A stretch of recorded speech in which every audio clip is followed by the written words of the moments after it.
Bonjour à tous.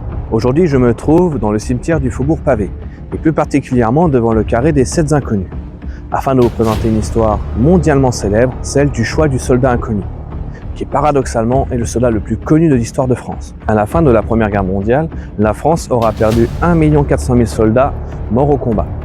Naît alors l'idée de représenter toute cette génération brisée par un seul et même soldat.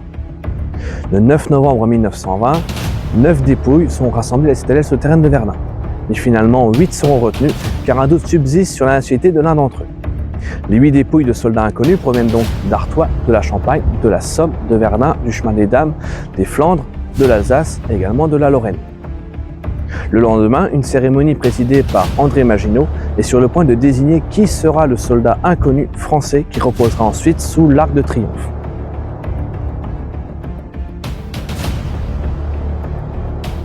Comme leur nom l'indique, ces 8 soldats français sont non identifiés.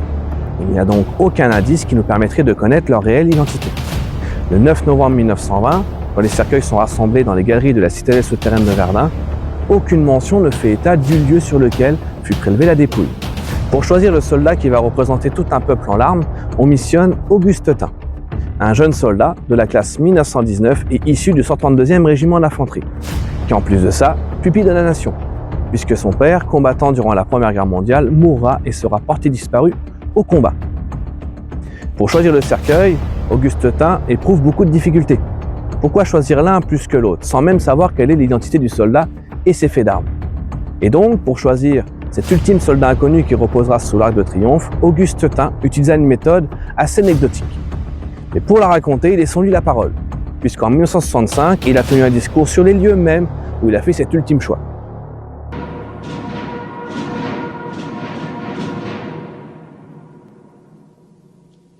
Soldats. Soldats. Voici un bouquet de fleurs cueillies sur le champ de bataille de Verdun,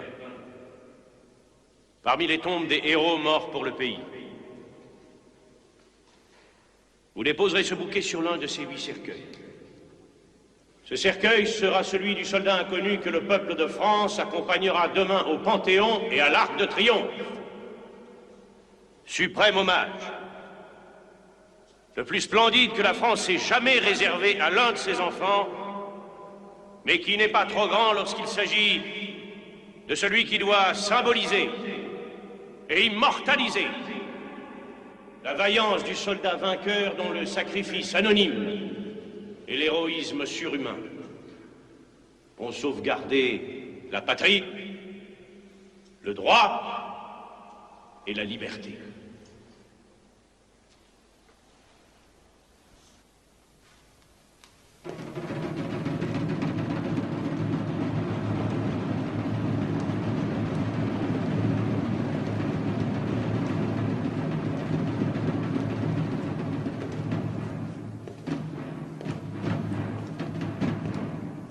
Nous sommes dans un souterrain de la citadelle de Verdun.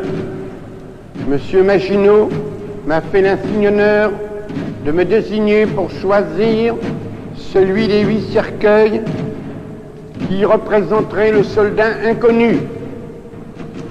Monsieur Maginot m'a remis un bouquet en me disant: le cercueil sur lequel vous déposerez ce bouquet sera celui qui ira sous l'Arc de Triomphe pour immortaliser tous les morts de la guerre. J'ai déposé mon bouquet sur le 6e cercueil. J'ai pensé à additionner les chiffres de mon régiment, le 132. Faisant partie du 6e corps d'armée, j'ai pensé à désigner le 6e corps.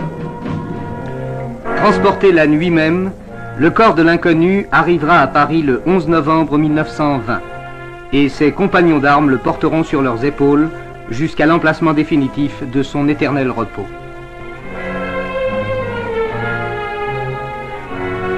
11 semaines plus tard, le cercueil de chêne est descendu dans la crypte. Ici reposera désormais un soldat français inconnu. Depuis 1920, il est le fils de toutes les mères qui n'ont pas retrouvé leur fils. Il est l'époux de toutes celles dont le foyer a été prématurément brisé. Ainsi, le 10 novembre 1920, Augustetin choisit le 6e cercueil, en additionnant les numéros de son régiment. Le cercueil est ensuite transféré vers Paris, et après un passage au Panthéon, est inhumé définitivement sur l'Arc de Triomphe le 11 novembre 1920, date à laquelle nous célébrons déjà l'armistice. Mais il est important de préciser que le choix d'un soldat inconnu ne se fait pas uniquement en France, puisque partout dans le monde, des États-Unis jusqu'à la Russie, des soldats inconnus sont choisis afin de commémorer ces générations perdues durant la Première Guerre mondiale. Ainsi, comme il était possible de ne choisir qu'un seul soldat inconnu, les 7 autres seront inhumés au pied de cet imposant monument au sein du cimetière du Faubourg Pavé. C'était donc l'histoire du choix du soldat inconnu qui eut lieu ici, dans cette très célèbre ville de Verdun.